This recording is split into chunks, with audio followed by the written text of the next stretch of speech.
ज्योतिरादित्य सिंधिया ने जब से कांग्रेस का हाथ छोड़कर बीजेपी का दामन थामा है, तब से उनकी मुसीबतें कम होने का नाम नहीं ले रही हैं।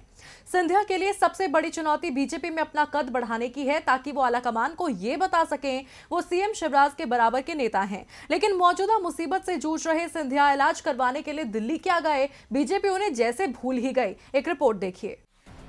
मध्य प्रदेश के उपचुनाव को लेकर सियासी सरगर्मी कम होने का नाम नहीं ले रही है। इस बीच चर्चा इस बात की भी है कि आखिर बीजेपी ये उपचुनाव किसके चेहरे पर लड़ेगी, सीएम शिवराज के या फिर ज्योतिरादित्य सिंधिया के, क्योंकि जिन 24 सीटों पर उपचुनाव होना है उनमें से 16 सीटें ग्वालियर चंबल से हैं, जहां सिंधिया की पकड़ मजबूत है। अब उपचुनाव के पोस्टर में बड़ी फोटो किसकी लगती है ये तो बात की बात है, लेकिन फिलहाल बीजेपी नेता जो पोस्टर लगा रहे हैं उन फोटो में सिंधिया की बड़ी तो छोड़िए, छोटी फोटो भी नजर नहीं आ रही। दरअसल इस बार मामला केंद्रीय मंत्री नरेंद्र सिंह तोमर और सांसद विवेक नारायण शेजवलकर के जन्मदिन से जुड़े पोस्टर्स का है। मीडिया रिपोर्ट से मिली जानकारी के मुताबिक इन पोस्टरों में सिंधिया की तस्वीर को जगह नहीं मिली है, जबकि इसमें बीजेपी के सभी दिग्गज नेताओं की फोटो मौजूद है। ऐसे में सवाल उठने लगे हैं, जो सिंधिया जनसेवा के नाम पर बीजेपी में शामिल हुए, क्या बीजेपी उन्हें अपनाने में हिचक रही है? आपको बता दें, नरेंद्र सिंह तोमर का जन्मदिन 12 जून जबकि विवेक नारायण शेजवलकर का जन्मदिन 13 जून को है। नरेंद्र सिंह तोमर भी ग्वालियर चंबल से ही आते हैं, लिहाजा सिंधिया के गढ़ में बीजेपी के कई पोस्टर लगे हैं, लेकिन उन पोस्टरों में ज्योतिरादित्य सिंधिया ही नजर नहीं आ रहे।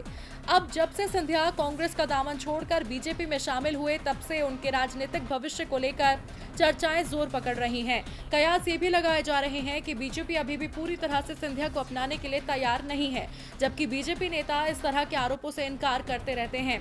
वहीं कांग्रेस कई बार कह चुकी है कि जो सम्मान सिंधिया को कांग्रेस ने दिया, वो सम्मान बीजेपी उन्हें कभी नहीं देगी। ऐसे में अब ये इन पोस्टर पर कांग्रेस की क्या प्रतिक्रिया आती है, ये भी देखना होगा। डीबी लाइव की रिपोर्ट।